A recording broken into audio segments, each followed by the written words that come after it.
अल्हम्दुलिल्लाह रब्बिल आलमीन। अल्लाह का लाख लाख शुक्र है कि नागपुर सेशन में जो स्टडी ग्रुप बना उसके बाद दादा भूसे साहब को उसका चेयरमैन बनाया गया और मालेगांव शहर की पावर की तमाम तंजीमें और सियासी पार्टियों ने मिलकर एक प्रोग्राम लोटस हॉल में लिया। दूसरा मंत्री साहब का जो है डायमंड लॉन्च में इस्तकबाल किया गया, टेक्सटाइल मंत्री और दादा भूसे साहब को भी बहुत ज़्यादा प्रेशर किया गया कि मालेगांव शहर और इचलकरंजी भिवंडी महाराष्ट्र के पावर लूम की जो प्लेन पावर लूम को बिजली का दाम जो दिया जा रहा है पूरे हिंदुस्तान में सबसे ज़्यादा है, इसलिए इस पर जो है कुछ न कुछ सब्सिडी बढ़ाई जाए, जिस पर 1 रुपया 27 HP से कम वालों के लिए बढ़ाया जाए और 75 पैसा 27 HP के ऊपर वालों का।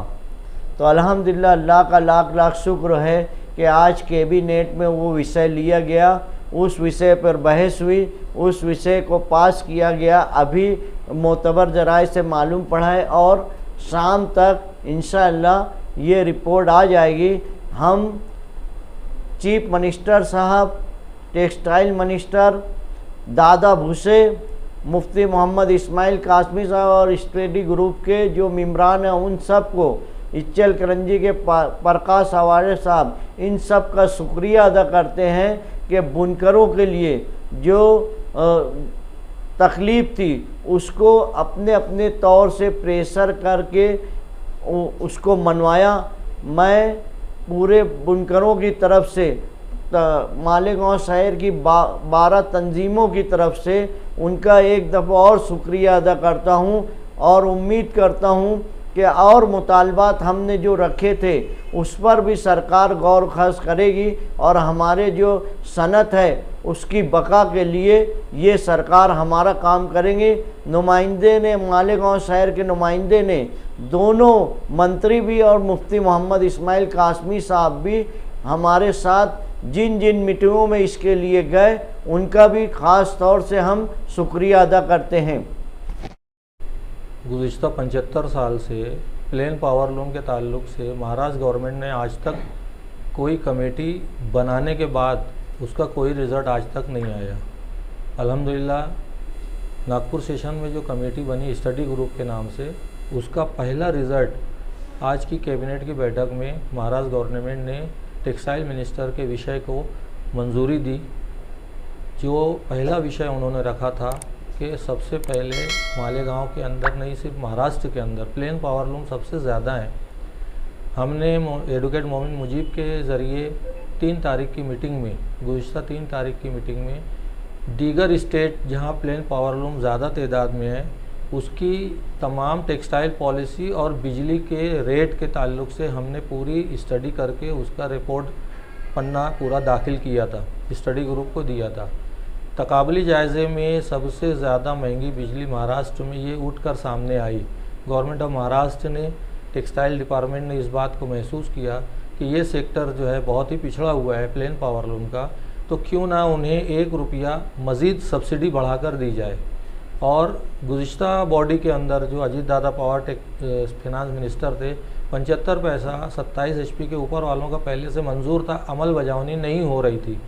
तो इस स्टडी ग्रुप के अंदर इस दीगर मुतालबात के साथ ये मुतालबा शिद्दत से इख्तियार किया गया कि इसे जल्द से जल्द नाफिज किया जाए आचार संहिता लगने से पहले। तो अल्लाह का लाख लाख शुक्र है कि पूरे महाराष्ट्र गवर्नमेंट जितने भी मंत्री और लोकल लेवल पर, आउटर और सेंट्रल के आमदार और दादा भूसे साहब जो कि स्टडी ग्रुप के अध्यक्ष थे, उनकी खुसूसी दिलचस्पी से इन मौज़ूआत को स्टडी ग्रुप के सामने मुदल्लल अंदाज में आदाद व शुमार की रोशनी में रखा गया और पहली कामयाबी हमें महाराष्ट्र वासियों को, यंत्रमाग धारकों को, प्लेन पावर लूम वालों को ये मिली। इंशाअल्लाह ताला शाम तक उनके नोटिफिकेशन के इजरा की उम्मीद है। प्रोटोकॉल के हिसाब से आज शाम तक वो अपनी ब्रीफिंग महाराष्ट्र गवर्नमेंट आज की कैबिनेट की बैठक की मीटिंग की ब्रीफिंग देंगे। उसमें क्लियर कट आपके सामने, मीडिया के सामने तमाम बातें आ जाएंगी ये बहरहाल तय है कि 27 हाउस पावर से ऊपर वालों को 75 पैसा सब्सिडी बढ़ा कर दी जाएगी और 27 के नीचे वालों को 1 रुपया प्रति यूनिट सब्सिडी बढ़ाकर दी जाएगी, जो कि आज की तारीख में पूरे महाराष्ट्र में प्लेन पावर लूम के ऊपर और जनरली टेक्सटाइल के ऊपर जो मंदी का माहौल है उसमें एक किस्म की संजीवनी का ये काम करेगी। उम्मीद है हम सब इस बात को नोट करते हुए अपने कारोबार को और संभल कर अच्छी तरीके से करने की कोशिश करें। तमाम ही शहर की पावरलूम तंजीमें जो शाना बशाना इन तंजीमों के साथ मुफ्ती इस्माइल साहब और आमदार दादा भुस्से साथ साथ में थे, जैसा हमने कहा उन्होंने वैसा अपनी बात को मंत्रालय में और कैबिनेट में पुटअप किया।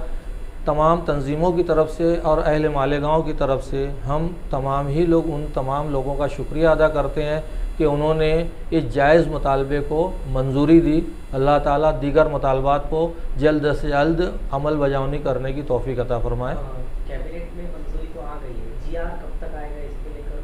गवर्नमेंट के प्रोटोकॉल के हिसाब से जैसे ही ब्रीफिंग कंप्लीट होती है, जीआर कैबिनेट की मीटिंग की जो भी मिनट्स तैयार होती हैं,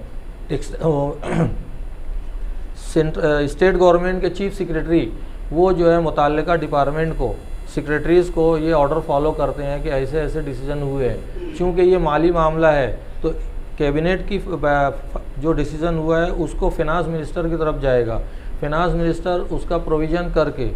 जो आपातकाल का प्रोविज़न रहता है, क्योंकि इंटरिम बजट के अंदर ऐसा कोई प्रोविज़न रखा नहीं गया स्पेशल सब्सिडी का, लेकिन आपातकाल का जो उनके पास फ़ंड रहता है उस फंड में से ये प्रोविज़न करके इंशाअल्लाह ताला टेक्सटाइल डिपार्टमेंट को ये देंगे और उसका नोटिफिकेशन जल्द से जल्द निकल जाएगा। आइंदा महीने आइंदा महीने से इसके इम्प्लीमेंटेशन के इम्कानात 100% रोशन है। इलेक्शन कमीशन के जो उनके रूल्स हैं उसके हिसाब से जो फैसले आचार संहिता से पहले ले लिए जाते हैं उसके ऊपर कोई किस्म की बंदिश नहीं रहती है। अगर इलेक्शन कोड ऑफ कंडक्ट लग जाता है, मॉरल कोड ऑफ कंडक्ट लग जाता है, उसके बाद कैबिनेट कोई फ़ैसला नहीं ले सकती। ऐसे फ़ैसले जो आवाम को रिझा सके बड़े फ़ैसले नहीं ले सकते। इसलिए इस फैसले का इतलाक़ आचार संहिता या ज़ाब्ता अखलाक के ज़ुमरे में नहीं आता। अगर वो 2 दिन 4 दिन बाद भी लागू करने का ऐलान करते हैं उससे कोई भी फ़र्क नहीं पड़ेगा। मैं 12 तंजीमों की जानिब से मिनिस्टर दादा भुस्से साहब और हमारे मकामी एमएलए मुफ्ती मोहम्मद इस्माइल कासमी साहब और हमारी जो तंजीमों को लीड करते हैं शब्बीर भाई यूसुफ सेठ, हमेशा आज जो है इनके साथ जुड़ करके हमें काम करने में 5 साल से ज़ायद का अरसा हो चुका है। ये अपनी जेब से पैसा लगा करके सनत के मफाद में यहाँ से दिल्ली हो, बम्बई हो या जितनी भी मीटिंगें हो, हर मीटिंग में अपना ज़ाती पैसा खर्चा करके जाते हैं और मेहनत करते हैं। और अल्लाह रब्बुल इज़्ज़त का आज एहसान है, करम है कि सब तंजीमों की और लीडरों की मेहनत रंग लाई और पावरलूम बुनकरों को 1 रुपया सब्सिडी बढ़ा करके दी जाने वाली है। तो इसमें मैं हमारी तंजीम की तरफ से शब्बीर भाई का, यूसुफ सेठ का और दीगर जितने लोग इसमें जुड़ करके काम किए, खुसूसन मैं इन दोनों का शुक्रिया अदा करता हूं और मुफ्ती साहब का भी शुक्रिया अदा करता हूं कि उन्होंने भी मेहनत की और दादा भुस्से साहब का भी शुक्रिया।